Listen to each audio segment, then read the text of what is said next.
Hello friends. आज हम बात करेंगे कि हमें हमारी लाइफ को कैसे सही डायरेक्शन देना चाहिए और हम ऐसा क्या करें कि जिससे हमारी लाइफ और भी मीनिंगफुल बन जाए। अगर नज़रों के सामने महान का दृष्टांत होगा तभी हम महान बन सकेंगे। महान का मतलब संतों से, भक्तों से, जैसे कि आचार्य प्रशांत जी है, संदीप माहेश्वरी जी है और प्रेमानंद जी महाराज है, इंद्रेश जी महाराज है और जया किशोरी जी है। ये सब बहुत ही स्पिरिचुअल और महान है क्योंकि ये सिर्फ अपना ही नहीं बाकी सबका भी भला कर रहे हैं। वैसे ही इनके जैसे और भी शख्स हैं जिनको आप फॉलो कर सकते हैं, क्योंकि आप जिसको फॉलो करोगे आप भी उन्हीं के जैसे बनोगे ना। सबसे पहला स्टेप होता है अपनी लाइफ गाइडेंस के लिए कि आप किसी ग्रेट पर्सन को फॉलो करो, उसके बनाए हुए रूल, उसके बनाए हुए रूटीन, ये सब आप भी फॉलो करो। And keep that excitement in you that yes, this great person is the one to whom I will follow and make myself like them. Actually में आपको ये सब नॉर्मल लगता है लेकिन ये सब नॉर्मल नहीं होता है। तो मैं आपको एक स्टोरी बताती हूँ। मैंने एक स्टोरी पढ़ी थी स्वामी रामतीर्थ के बारे में। वो बहुत ही गरीब थे, वो स्कॉलरशिप्स पे पढ़ते थे लेकिन वो बहुत ही ज़्यादा मेहनत करते थे। वो अपनी पढ़ाई के प्रति पूरी तरह से समर्पित थे। उन्होंने अपनी लाइफ बहुत ही गरीबी और बहुत ही दर्द में बिताई। उनके पिता ने उनको कहा कि तू शादी कर ले, लेकिन शादी करने के बाद भी वो हार नहीं माने। वो प्रोफेसर के लिए पढ़ते रहे और आखिर में प्रोफेसर बने। प्रोफेसर बनने के बाद में उन्होंने काफ़ी बच्चों की बहुत मदद की और वो बच्चों को ज्ञान भी देते रहते थे। साथ में वो अपने फैमिली की मदद करते रहते थे। थोड़े पैसे अपनी फैमिली के पास में भिजवाते थे और अपने पास में बहुत कम पैसे रखते थे। अब वो प्रोफेसर तो बन गए थे लेकिन अब उनका पढ़ाई में इंटरेस्ट नहीं रहा। अब उन्होंने सोचा कि अब मैं ये सब छोड़ दूंगा और मैं समाज सेवा करूंगा। वो बचपन से ही समाज सेवा करना चाहते थे। बचपन से उनके मन में एक ही बात थी कि मैं सबके लिए काम करूंगा, क्योंकि वो सबको एक समान मानते थे। वो फॉरेन भी गए, वहाँ पे उनके लोगों ने बहुत सहायता की और उन्होंने भी वहाँ लोगों को खूब उपदेश दिए। उन्हें पता चला कि फॉरेन के लोग अपने काम को लेकर के बहुत ही समर्पित थे और वहाँ की युवा पीढ़ी बहुत ही एक्टिव थी।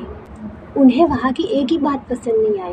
वो इकोनॉमिकली तो अच्छे थे लेकिन वो बहुत ही ज़्यादा भोगी थे, क्योंकि उनकी इच्छाएं बहुत ही ज़्यादा बढ़ती जा रही थी और इच्छाओं के कारण वो पैसे भी उनमें ज़्यादा खर्च करते थे। क्योंकि अगर इंसान बहुत ही ज़्यादा भोगी होगा लेकिन उससे वो सब कंट्रोल करने नहीं आएगा तो उसे शांति कहाँ से मिलेगी। तो उन लोगों में स्पिरिचुअलिटी की बहुत ही ज़्यादा कमी थी।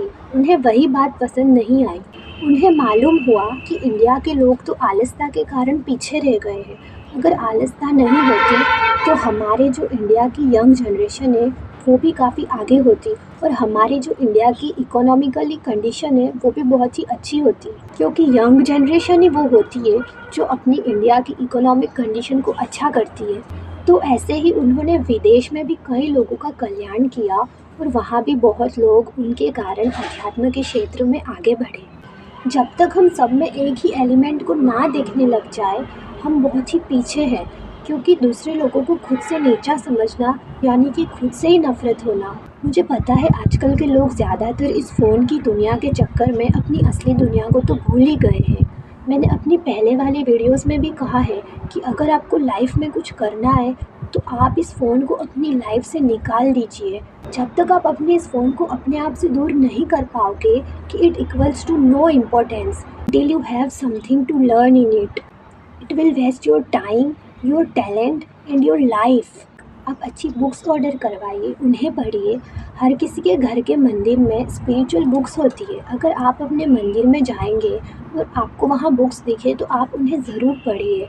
जब आप उन बुक्स को पढ़ेंगे तो आपको बहुत ही ज्ञान मिलेगा और आपको बहुत ही अच्छा फील होगा। टोटली मिलाकर के बात तो ये है कि don't stuck and make your life flow. आपको जो करना है स्टार्ट कीजिए, जो आप हमेशा से इमेजिन करते आ रहे हो। हर किसी की इमेजिनेशन होती है कि मैं ये करूँगा, मैं वो करूँगा, तो आप उसको करना स्टार्ट कर दीजिए। Start taking actions towards it and make your dreams come true. Actually I am also growing and I want to keep growing, so let us do it together. Make our life beautiful with our hands, because we are the only one who can take actions for us. We know other people's through their actions. not their thoughts. Similarly, we are what we do, not what we think. So make your path and follow it with devotion, and subscribe my channel for more helpful videos. If you want to change yourself for you, not others. And we will meet in next videos. Next time I will try to do more better. Bye bye. Jai Shri Radhe. Jai Shri Krishna.